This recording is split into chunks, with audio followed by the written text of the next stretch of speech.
Thousands of Google employees and contractors across the world staged brief midday walkouts to protest against the company's handling of sexual harassment. The backlash came after media reports revealed that the tech giant in 2014 had paid $90 million exit packages to Andy Rubin after the then senior vice president was accused of sexual harassment.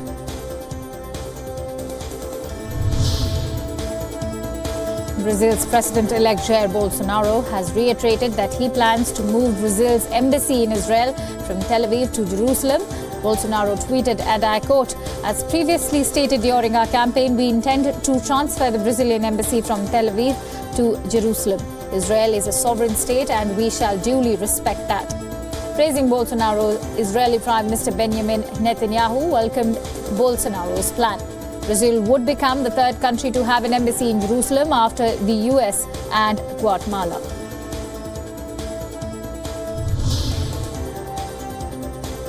President Donald Trump said he was seriously considering naming US State Department spokeswoman Heather Nauert to succeed Nikki Haley as U.S. ambassador to the United Nations. If selected, Nauert would leave her role at the State Department to take over from Nikki Haley, who surprised White House officials last month when she announced her decision to step down at the end of the year. Nauert, a former anchor and correspondent at Fox News Channel, joined the State Department as spokeswoman in April 2017.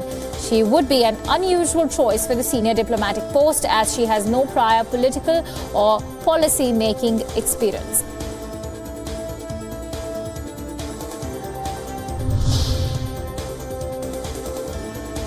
Global terrorist Hafiz Saeed is set to challenge Pakistan's Supreme Court order that acquitted Christian woman Asia Bibi, who was accused of blasphemy and had been on death row.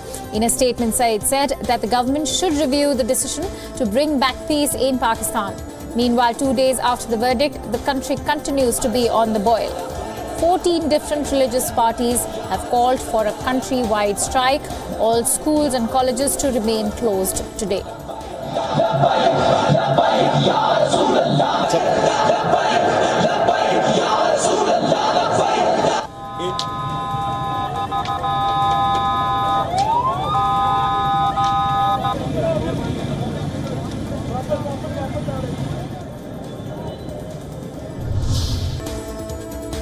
Indonesian officials used shoes to help identify passengers who were on board the Lion Air jet that crashed into the shallow sea off Jakarta.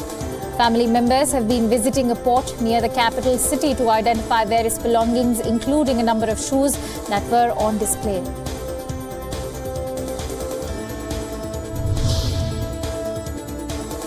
Chinese President Xi Jinping and US President Donald Trump held a telephone conversation and discussed several issues, including bilateral trade, the Korea peace talks, among others.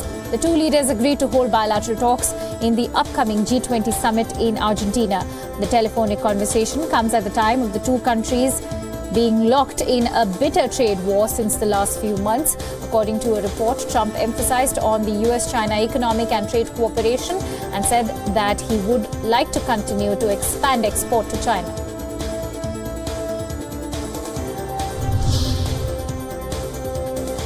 Chinese Premier Li Keqiang held talks with a United States delegation in Beijing.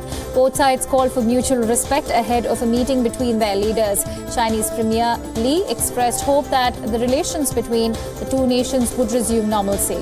Both US President Donald Trump and Chinese President Xi Jinping are expected to meet at the G20 summit in the Argentine capital of Buenos Aires.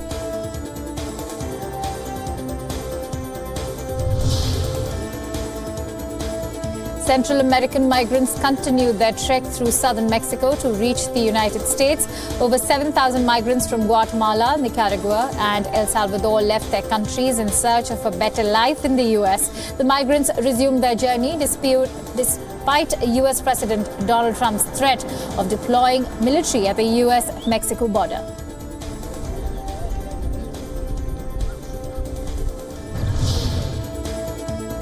The lights of Eiffel Tower switched off for a minute to mark solidarity for the International Day to end impunity for crimes against journalists. Members of French NGO Reporters Without Borders gathered in front of the Iron Lady holding posters bearing pictures of killed journalists, including Saudi journalist Jamal Khashoggi, who was killed last month in his country's consulate in Istanbul. According to the group, 77 members of the media had been killed in 2018 so far, and 337 were imprisoned.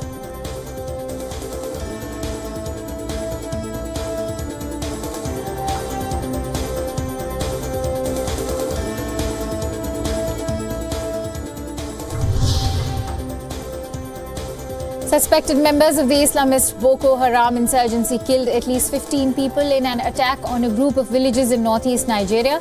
The villages lie on the outskirts of the militarized city of Maiduguri, which is the headquarters of efforts to defeat Boko Haram and the related Islamic State in West Africa insurgency. Though Nigerian government in 2015 claims to have defeated Boko Haram, the terror group is still able to carry out deadly attacks in the country.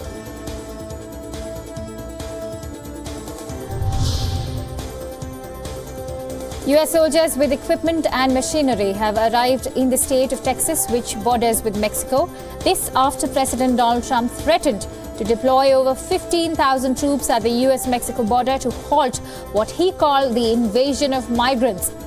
While Republican lawmakers and Trump supporters have applauded the deployment, critics accused the US president of manufacturing a crisis to get votes in the coming midterm polls.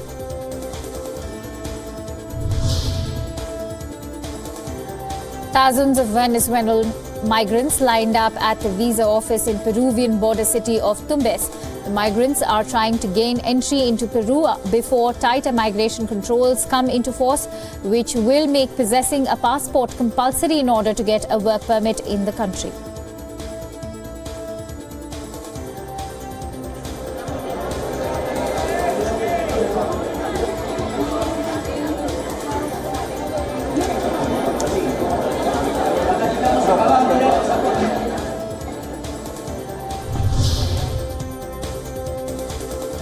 Cuban President Miguel Diaz-Canel arrived in Moscow on a three-day official visit to Russia. Diaz-Canel is expected to meet with Russian President Vladimir Putin, Prime Minister Dmitry Medvedev and other top Russian leaders. This is Diaz-Canel's first international tour since assuming the Cuban presidency in April 2018.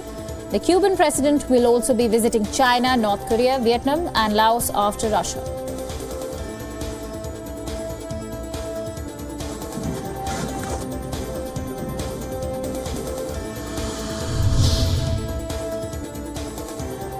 Moscow imposed economic sanctions on Ukraine's political elite, freezing the Russian assets of hundreds of politicians and officials along with dozens of businesses owned by Ukrainian businessmen.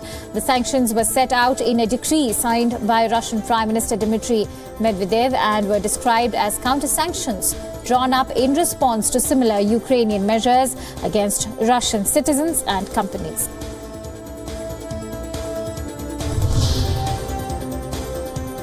German Chancellor Angela Merkel, who is on a state visit to Ukraine, said that she was determined to uphold sanctions against Russia for its role in the Ukraine conflict. Merkel managed the statement while holding a joint press conference with Ukraine's president in Kiev. Merkel's one-day trip to Kiev was her first since the signing of the Minsk Accord, which has so far failed to achieve its aim of bringing peace to eastern Ukraine. Remember, the European Union and the US had imposed heavy sanctions on Russia over the annexation of Crimea in 2014.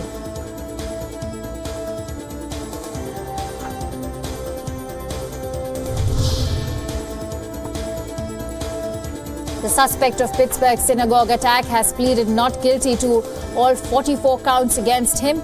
The case is set for a jury trial and could result in the death penalty. A federal grand jury had earlier charged Robert Bowers of Baldwin with the murder of 11 people as well as with hate crimes.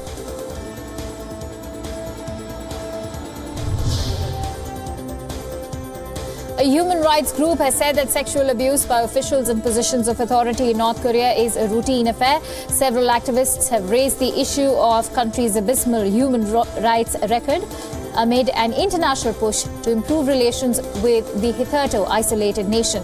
Investigators with US-based Human Rights Watch made the observations after interviewing more than 60 North Koreans who had left the country.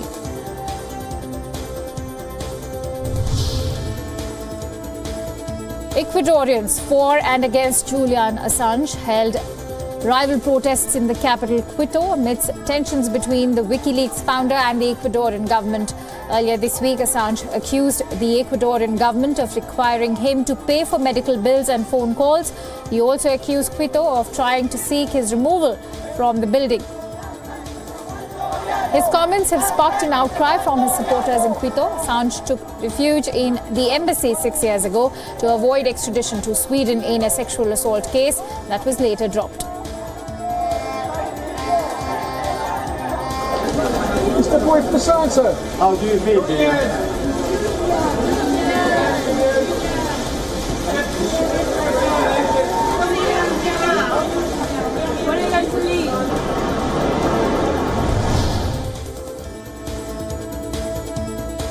Curfew has been imposed in the Kishtwar region of Jammu and Kashmir after the killing of a senior BJP leader, Anil Parihar. The assassination of Parihar and his brother has stoked tension in the region, prompting fears of unrest. The army has been told to remain on standby.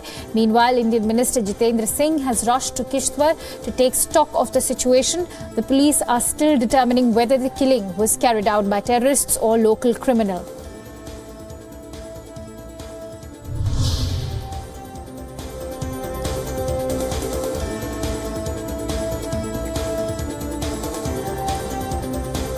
The police and security forces have been asked to remain on alert after 5 persons were killed by suspected United Liberation Front of Assam terrorists in Assam's Tinsukia district. Several other persons were also injured in the attack at a village near the Dhola Sadia bridge on Thursday night. Chief Minister Sarbanda Sonowal has condemned the incident and asked the police to take tough action against the culprits. According to reports, terrorists belonging to Alphaz Paresh Barua faction targeted a group of people belonging to the Bengali community in the area. Alpha terrorists have often targeted migrants in the state.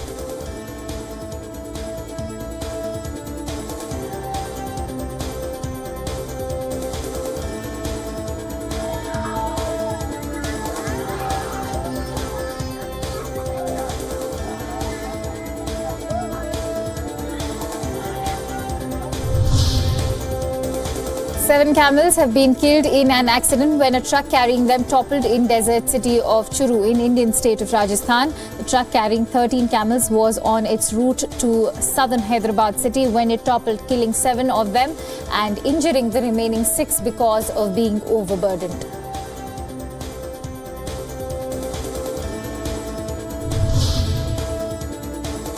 The Supreme Court of India will now be open to public. People can visit the court as tourists and take a guided tour. Chief Justice of India Ranjan Gogoi said this was aimed at providing people some exposure to the working of the Supreme Court, even if in a limited way. As of now, only litigants, lawyers and their staff and journalists were allowed inside the Supreme Court. Entry for others was restricted through an entry pass or an electronic access card.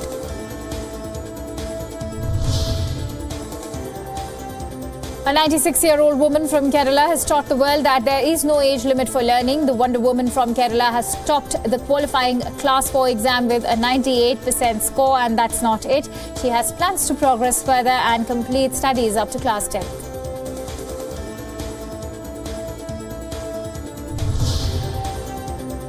Flight suits, medals, flags and photographs of first man on the moon, Neil Armstrong, are now on the auction block. On July 20th, 1969, Armstrong, who led the Apollo 11 mission, became the first human to walk on the moon. Among the highlights of the auction are Armstrong's owned and worn Gemini flight suit, a sterling silver medal that was flown aboard Apollo 11 and a gold pin flown on Gemini 8. Armstrong's first space flight. The Armstrong family collection, comprised of Neil Armstrong's personal possessions, is also on sale at Heritage Auctions in Dallas, Texas. Britain's Prince Charles congratulated Gambia for turning its back on autocratic rule at home and returning to the Commonwealth fold. Speaking at a welcome ceremony in Banjul, as he began a 9-day Africa tour, Prince Charles heralded the move as an important milestone for Gambia. The West African former British colony rejoined the Commonwealth in February, 5 years after its now exiled authoritarian former leader pulled Gambia out, dubbing the 54-member group a neo-colonial institution.